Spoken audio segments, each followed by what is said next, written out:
My first question to you, maybe not everybody's here, so my question maybe is not properly addressed. You know, I do not count the day which we had to waste for the test. And then it was a week ago when we met, and there is one thing which I don't remember. It is an infamy. I wouldn't have said this to you, but you probably now, I feel that we are friends, so you will forgive me. Last Wednesday, did you give any homeworks to me? Because if yes, then I will grade them.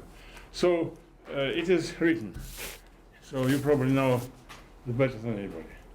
Homework number 6. Well, there's such a thing as homework number 5, I don't know. At least submitted last Wednesday. Thank you. Was there, it isn't last Wednesday, it's this Wednesday. It's today. You mean on Monday or not Monday, Wednesday? Monday. Yes, okay, you're right. Last Monday, not Wednesday. So if you did, I will bring this next time, but today I have only your midterm works. You know, probably your own teaching experience is sufficient to know this. That when you offer a test, you always think that still it is better to give a problem which everybody will do. Just people will not feel too upset. Yes, and I offer this problem just for everybody. And in 95% cases, this problem turns out to be the most difficult. And more or less nobody does it. This precisely happened this time. I thought that, I even said this actually here, maybe I didn't insist, but still I said this, that if you have one parameter subgroup of a Lie group, it is commutative. Sure. Because A plus B is equal to B plus A, if you don't know, ask somebody. And then, if you take a closure of, first, a closure of a subgroup is a subgroup, obviously. A closure of a commutative group is a commutative group. So the closure should be commutative. And most Lie groups are commutative. I often don't remember what, SOM, but it's not important. If a Lie group is not commutative, then no commutative subgroup can be dense in it. So this simple argument was not used by anybody. In one work, I should not certainly give names, so I am not doing that, but it was Dale. Right idea, actually, not to consider a subgroup, consider a trajectory. And this is an interesting idea. Certainly what we said was not correct, but still it is possible to do this.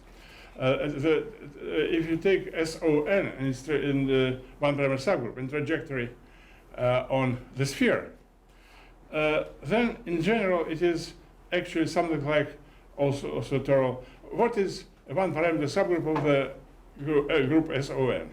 You take, you know, there are eigenvectors.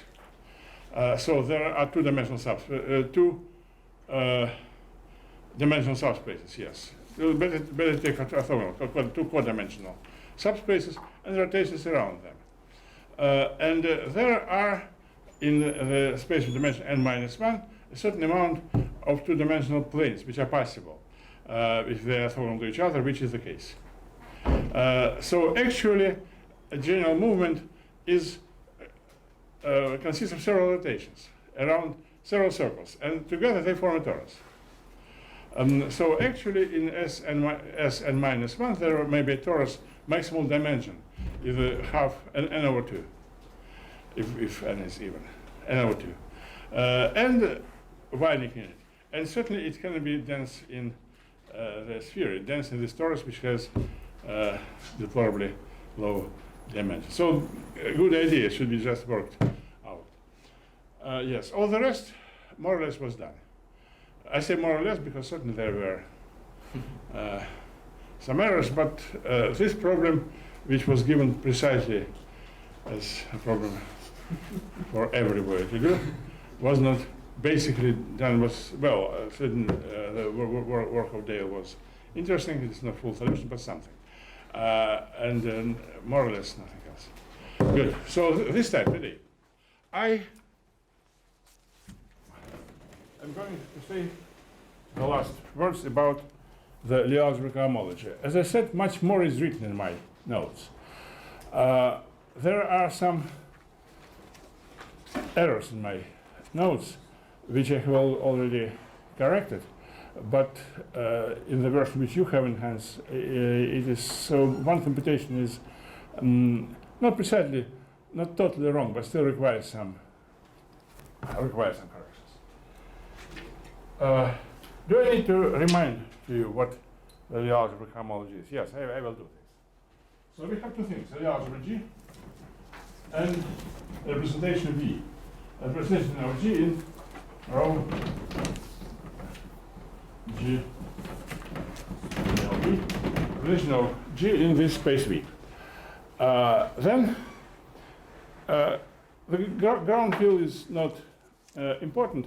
Any field of characteristic 0 will work. For field of finite characteristic, actually the definition should be slightly different. Although this, what I'm going to say, also makes sense. So, real or real or complex? This is what we need. And then we consider the space of cochains C, Q, G semicolon V, which is the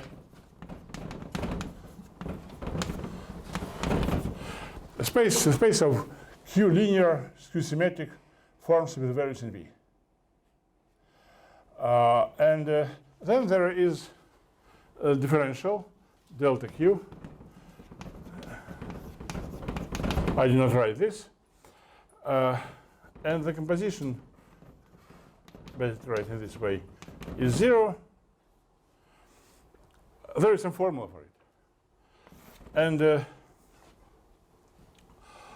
then I define the Q-dimensional cohomology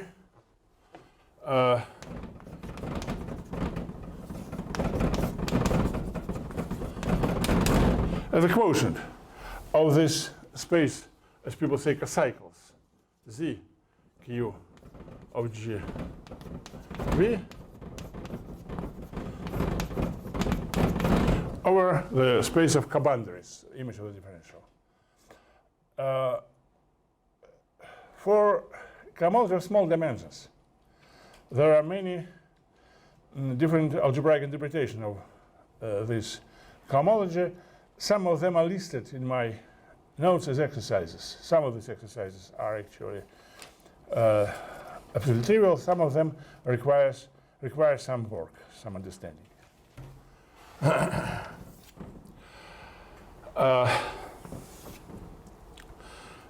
There is a theory which is called Whitney lemma, that if G is semi-simple,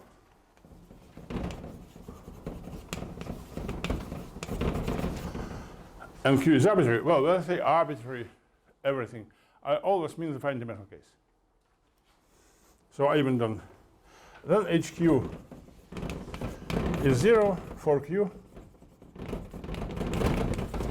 equal to 1 and 2. This thing gives some important, it has some important consequences for semi-simple Lie algebras. And some of them also are mentioned in my exercises. No, not exercises, in my notes. I will not do this. You can read this. What I will do here is a small part of it. Small part, maybe 1/3 of what is done in the notes. So I will prove the proof with lemma for q equal to 1 only. For q equal to 2, it is slightly longer and is written in my notes. From this, I will derive the following corollary, that any application, any representation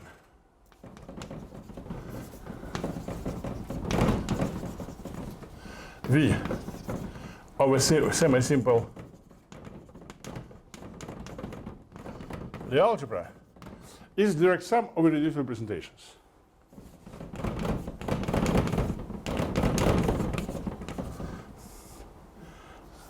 V1, maybe some other letter, where these are irreducible.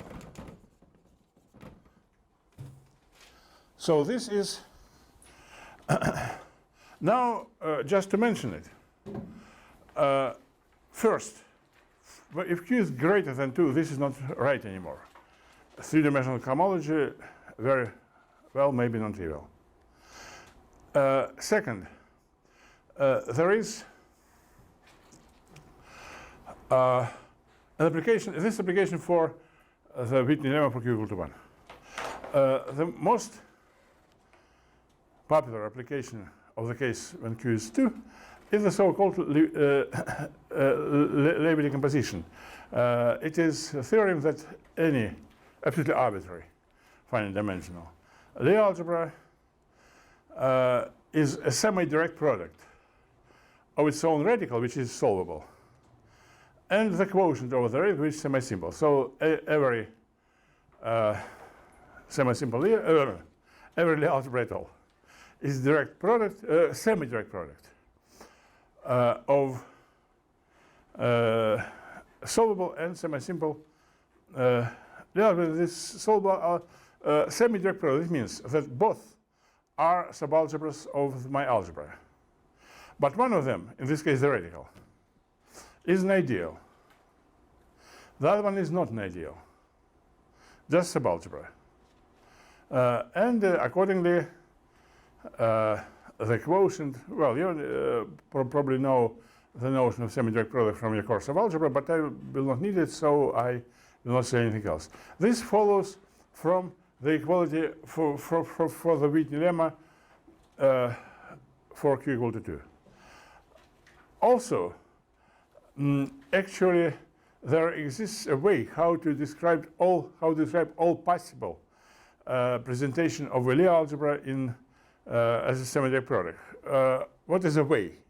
Certainly, a radical is radical, but the second component, this embedding of the quotient of the radical into G, is not unique. And there is a way how to describe all such embeddings. Also, this also depends on the Whitney's lemma for q equal to 2.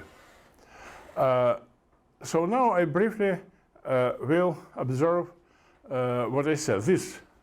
Both the things, I can say, even kind of say that it will be important for me. It will be important for me, but it's important by itself. That for semi-simple Lie algebras, please don't don't say anything about the case of finite characteristic, where it is wrong. Or super algebras, if you like Henry so much.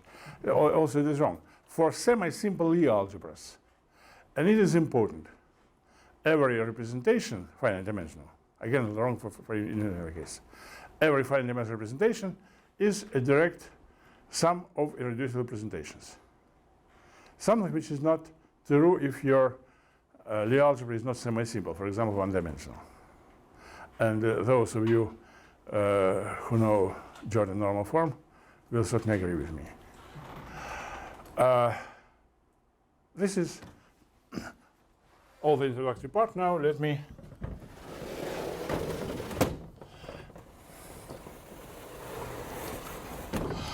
so again, all the proofs of statement which I made contain some computations which are contained in my notes. And what makes them especially interesting, there are some errors, which certainly I will correct eventually. Well, they are already corrected, but not in the version which you have. Anyhow, the corrections are obvious. So here I will make statements and explain, maybe not not big details, how to do this. So, before I prove Wittig's lemma, the following thing. I consider an arbitrary algebra G and representation V, and then I fix an element of the D algebra. Now I consider two maps. This letter is called iota. It is a Greek letter which is the same as I, only without the dot. This is pi, which you know, 3.14. Now, this map is CQ of GV into CQ minus 1 of GV. This map preserves the dimension.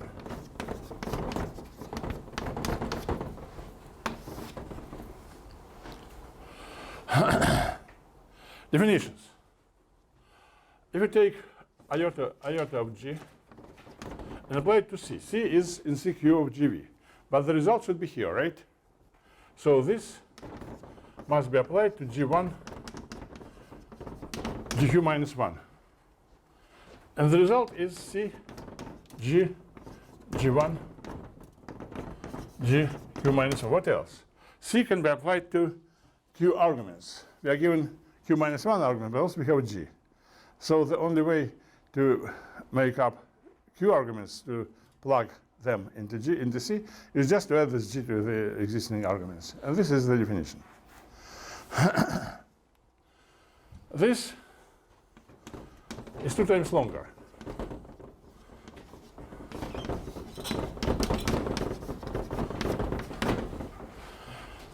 And this consists of 2 summands.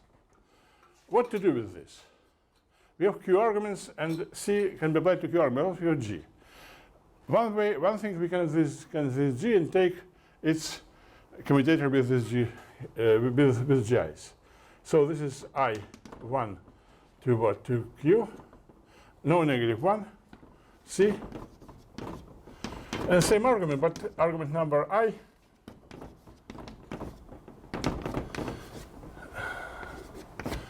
You take its commutator with G. And another possibility, we take C, G1, GQ, and apply G to this. This is an element of a module of a representation. Okay? Yes, so there are 2 things. Both actually are very common from the point of view of algebra. Now, these things are related by 3, right? 3 equalities, which I'm going to show to you.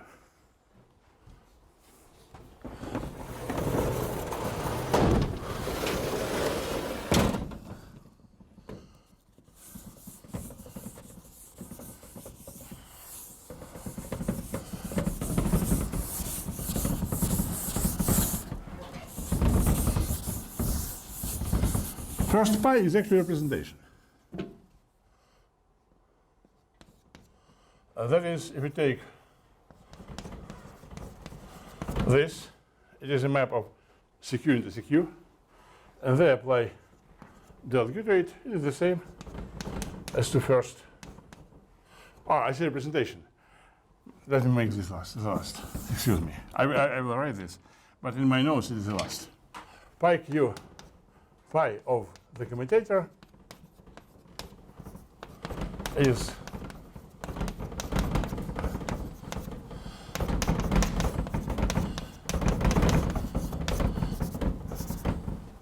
this is number 1. Number 2 relates pi and iota, namely pi of G. You can apply your iota of G to the same, and then delta Q minus 1. Or you can first apply the differential to this, and then iota of G. For those of you who have some preparation in topology, this formula is more than known. And the last one, what I wanted to make, the first, P commutes with differential.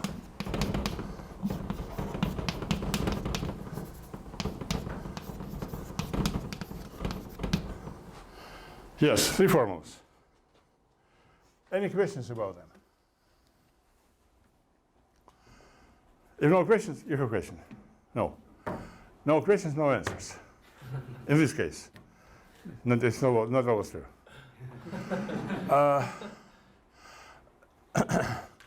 The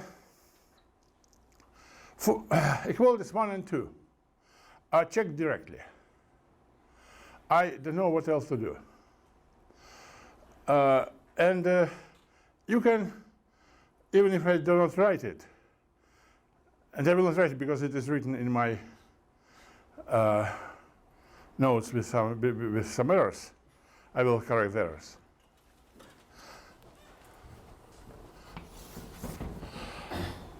Just imagine that you have some C of Q arguments. What happens if we apply this? So first we apply P pi of H. The formula is there, right? Yes, here. So what happens? You take the arguments and let me write G1, GQ. You take the commutator of H with those arguments, right? There will be Q different summons minus H applied to you know what. So then you take this and apply pi 1 of G. You can imagine what happens. There are possibilities. First, the most actually rich part. You commute one GI with G1, some other G, GJ with H, right? Well, so you can imagine what happens. No signs. Then another possibility. That here you take the second summand. So H applied to C, H applied to C of this. And then I applied G to it. Again, it's obvious what happens. You take H, C of this set of arguments, and one of them communicates with G, right? Then another possibility that you apply, that you take, so there will be four summands. You understand? You apply G and H or both to this, or you apply, you commute G with one of those and then apply H, or you commute G with one of those and apply G and then H, or you apply GH, right? When you take it in the opposite order, then the middle, then actually what, no, there is one more thing which I didn't mention. It may happen that you take the commutator first with H, then with G of the same GI. This will stay, something like this. G, H, GI, right? This will stay. And so this is actually one more summand. When you take the difference, then the less convincing summands cancel. When you apply G and H to different G's, then you do it in both this P of G, pi of G, pi of H, pi of H, pi of G, and they, since minus, they cancel. So what remains? This remains, because if the direction is different, it will be a different commutator. And the last thing, which was, if you remember, GH applied to this, will be HG. When you take the difference, you are happy. the difference of these two by Jacobi identity, this and something which is not written here, by Jacobi identity will be the commutator GH with GI, and this difference will give you precisely the commutator of J and H. So this is checked directly. Same is true for this. I will not check it, but again, no difficulty. You get it. You get very directly. And this thing follows from this too. I do not need to check it because delta Q P of G is delta Q minus 1 iota of G plus delta Q iota of G delta Q, right. When I take this,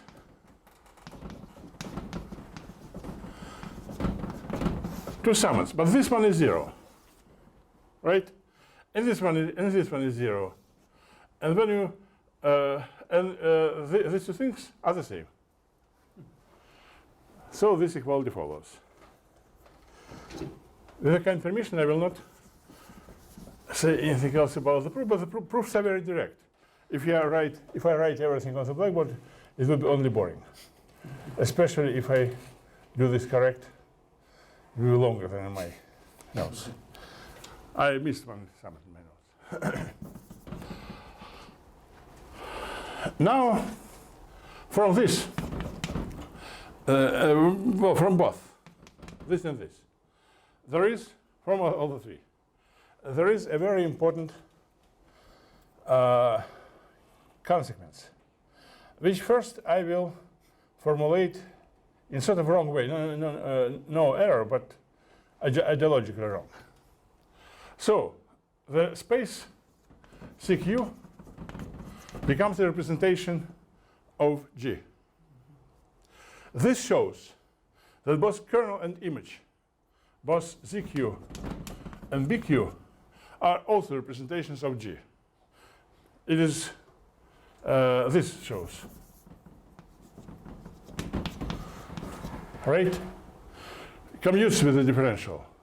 So the action commutes with the differential, so both kernel and this is a map between two representations, and both kernel and image are representations. The quotient also. So it follows from the statement 1 and 3 that HQ is also becomes a module, a representation, right? So from these two things,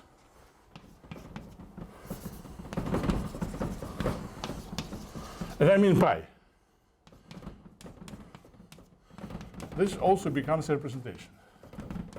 What is true, however, that this representation is always trivial. This is a very general lemma in algebraic, in homological algebra, which certainly is, we consider it for Lie algebras, it is very much not the most important case. It's called Shapiro lemma. I should mention, probably it would be wrong not to mention this. Arnold Shapiro was a great mathematician. He was severely ill and died, I think, before he was 30. I don't know precisely his age, his death age.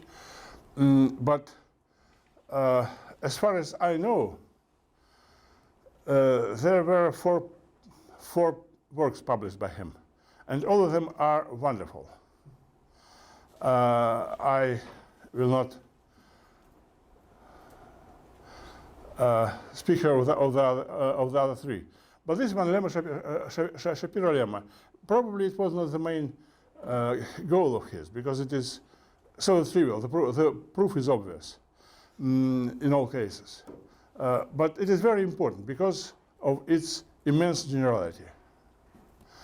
So, Shapiro's lemma says that this is this modulus is trivial. What does it mean? This means that if you take an arbitrary element, arbitrary cycle, and apply g to it, I write pi of g, and this will be a boundary. So take how is this action defined? Very obvious way. We take an element of cohomology class, take a cycle which represents it, and apply pi of g. We get another cycle. But if the cycle is a boundary, then pi of g of the cohomology class is 0. And this is my statement. I want to say that I even don't know what to do to prove it, because it follows from this.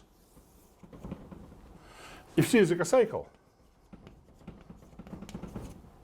right, then pi of GC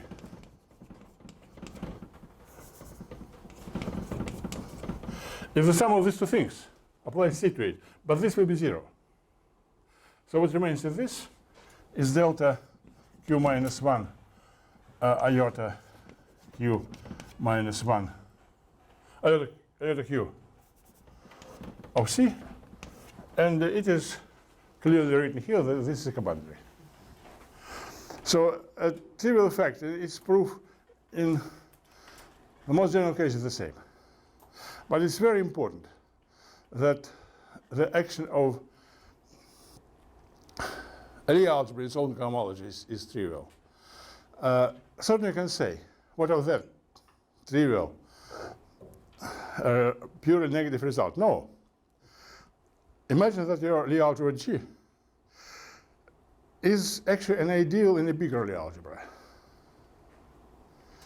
Then actually, this bigger Lie algebra acts in this ideal because it is an ideal. And hence, precisely by the same formula, acts in cochains. And this will not work.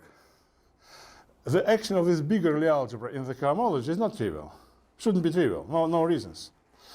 But in this bigger Lie algebra, this is an ideal which acts trivially. So in reality, we have the action of what? Of the quotient. Of this bigger Lie algebra over this ideal. And this construction is very important. So the construction of this action in cohomology is not fully useless.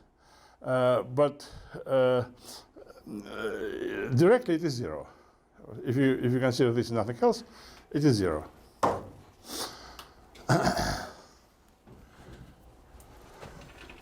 At this moment I erase.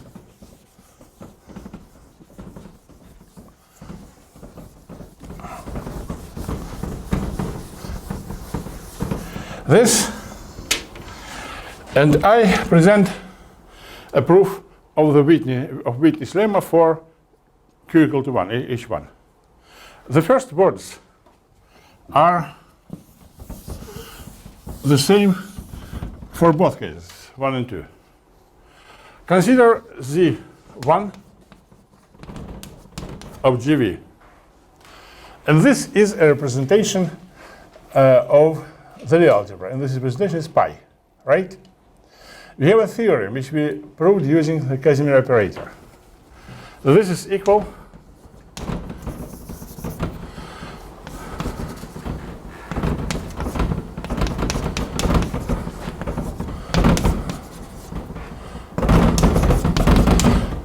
to the direct sum of two spaces.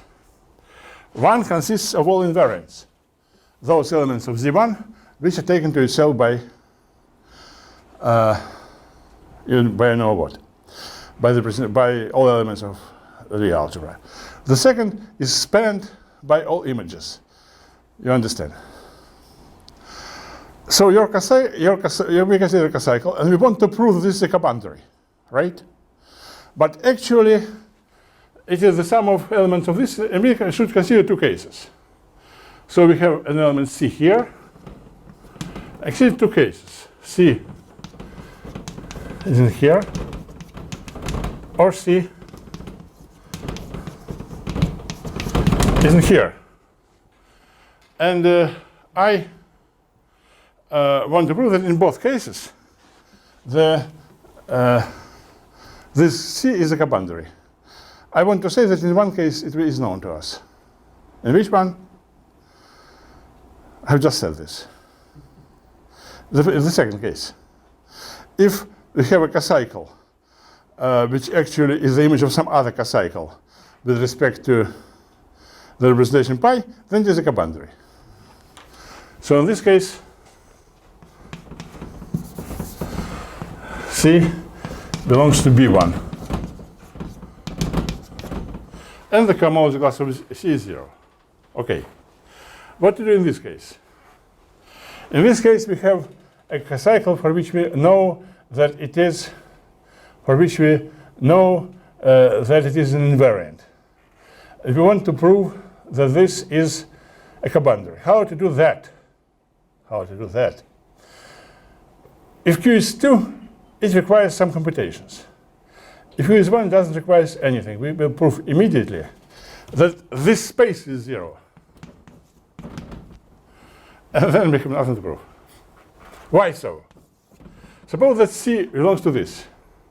It means two things. So C. First one, this is a cocycle. Which means that cobundary is 0. I didn't write the formula for cobundary, but in this case I need it. It is C GH minus G C of H plus H C of G, and this is 0, right? The second, we can apply pi of G or pi of H to C. And it should be also 0. What is pi of, I will write here, but I prefer not to use pi of H, C, and this is applied to G. By definition, this is C of H, G minus H, C of G, right? If I switch H and G, this is 0. If I switch H and G here, it will be C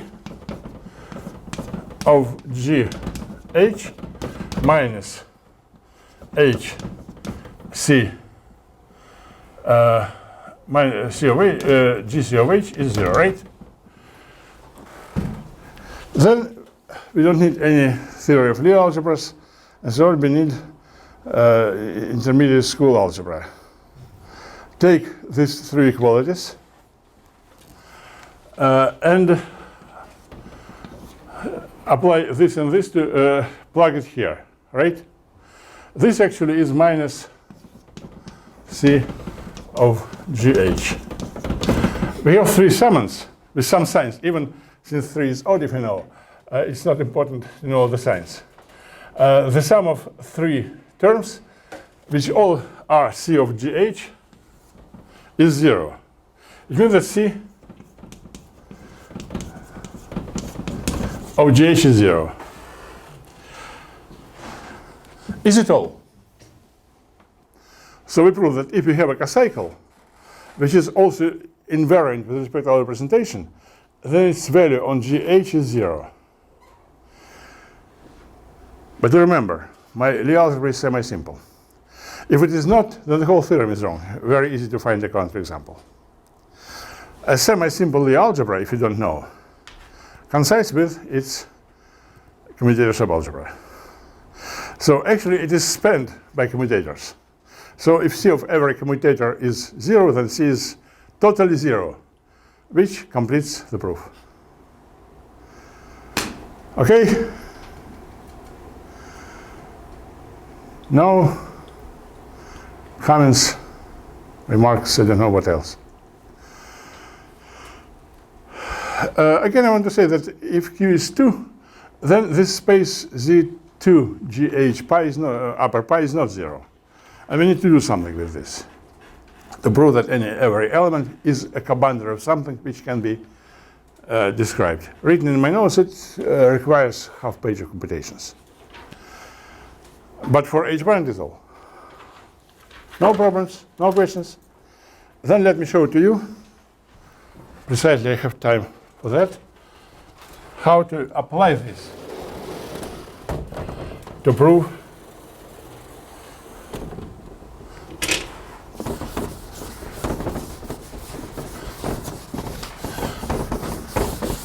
Weil theorem that every representation, finite dimensional representation of a finite dimensional semi-simple Lie algebra is decomposable into the sum of semi-simple over reduced representations. Certainly, what we need to prove is one induction step. We have a representation V.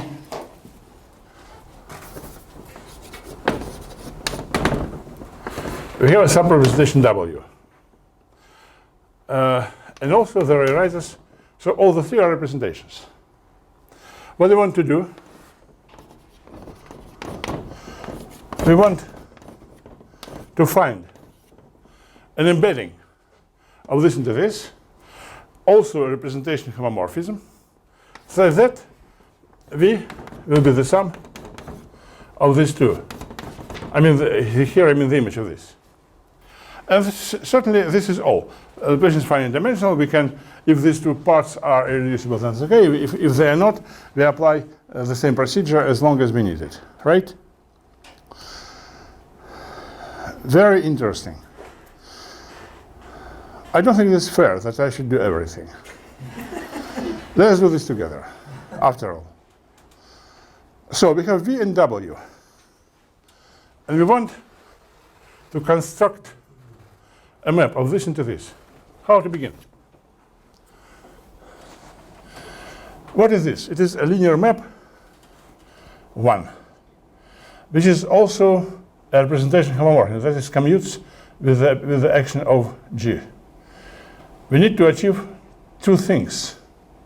It's very common that if we need to achieve two things, let us first think of one of them, and then we will think of the second one. So we begin with what? Begin with some, they say, maybe not homomorphic representations.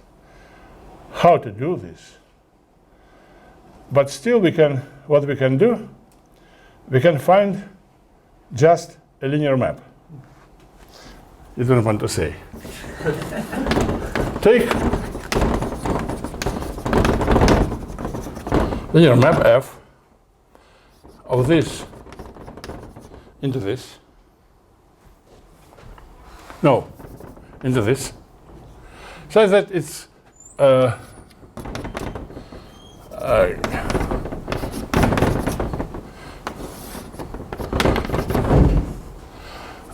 composition with the projection will be the identity. This is what we need.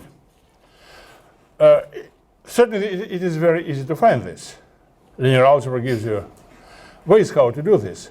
But what is not done, we do not know whether this is a representation of homomorphism, and frankly, not much hope that it is. Why should it be, right? So what is the next step? If we want that some equality holds, and we're not sure that it holds, then it is reasonable to consider the difference between the two things which should be equal to each other. So we take some G in G, and then we compare. We take some, let me say, gamma in this. Then we compare. We take F of gamma and apply G to it. And we take F. They should be equal. But anyhow, we can consider the difference. Now, please say to me, this difference, is it, maybe something can be said about it? I think yes. P, this P, is a Lie algebra homomorphism. It takes, And Lie algebra, excuse me, I say Lie algebra, is a representation of homomorphism, right? What happens if we apply P to both sides? I think personally that it will be 0. That actually this thing is not 100% arbitrary, because these two things may be different. But if you apply P to it, just apply P to this. P and G commute. P of this is gamma. It will be G gamma. Here, apply P to this. Combination of P and F is the identity. Also G gamma, right? So if I apply P to this, we will get 0. So this belongs to the kernel of P. And what's the kernel of P? Well, the kernel of P. Kernel of the projection of V or V of W. I believe this belongs to W. So, having this, we obtain some homomorphism, I can denote it theta, depending on G, of the linear space V W into the linear space. Right? Now let me say all the rest. And what remains to you, I have 3 minutes, is either to check it, it will take 1 minute, or to look at my notes, it will take 2 minutes. But in both cases, you will easily get the result. So, we have something depending on G, right? And this something, this theta, is a map of G into what? Home, I write over C, it's not necessarily C, I just, C is an notation from a ground field, of V W W. This is a G module, always home between two G modules is a G module. How to define the action here? Very simple. If you have some F, yes, it is F, then GF applied to gamma will be F applied to G gamma minus G applied to F gamma. Sounds familiar? Not precisely this. So this, we have a map of a Lie algebra G, linear map, into some module. In our perverted language, we call it a K-chain, right? One-dimensional K-chain. Then we prove the following. First, immediate verification. This K-chain is a K-cycle. Just plug it in the definition of K-cycle and you see it immediately. So we have actually one-dimensional K-cycle of G with values in this module. But what does Whitney say? Whitney says that every one-dimensional K-cycle is a K-boundary of some zero-dimensional K-chain. If G is semi-simple, G is semi-simple. What is zero-dimensional K-chain? A zero-dimensional K-chain is simply an element of this module. So we can say that theta is delta zero of something which you need to denote somehow, sigma, where sigma is simply an element of this home. Right? So we get some preferable map of the quotient V over W and V. And we use this map to correct our map F. We take our map F and we subtract this sigma from it. It will still a map of V, map with the same properties. But in this case, this will be 0. So, usual cohomological problem. Very usual cohomological problem. Very usual cohomological problem. We have something depending on the element of the algebra, one or more. if it is not one-dimensional chain. We want that some equality holds. We find the something which we have is a cocycle. And this thing which we have is not unique. It can be chosen from there is some freedom of choice. Freedom of choice, we can add something to our given object. And we just need to find of the cochain of which our cocycle is the coboundary. This is a homological problem. It is resolved as soon as you give it right formulation. So here, this is how it is done. And I, with your very kind permission, will not return to it anymore.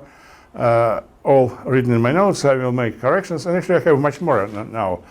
So I will probably send some to you. You can take your work, but please do not take too much.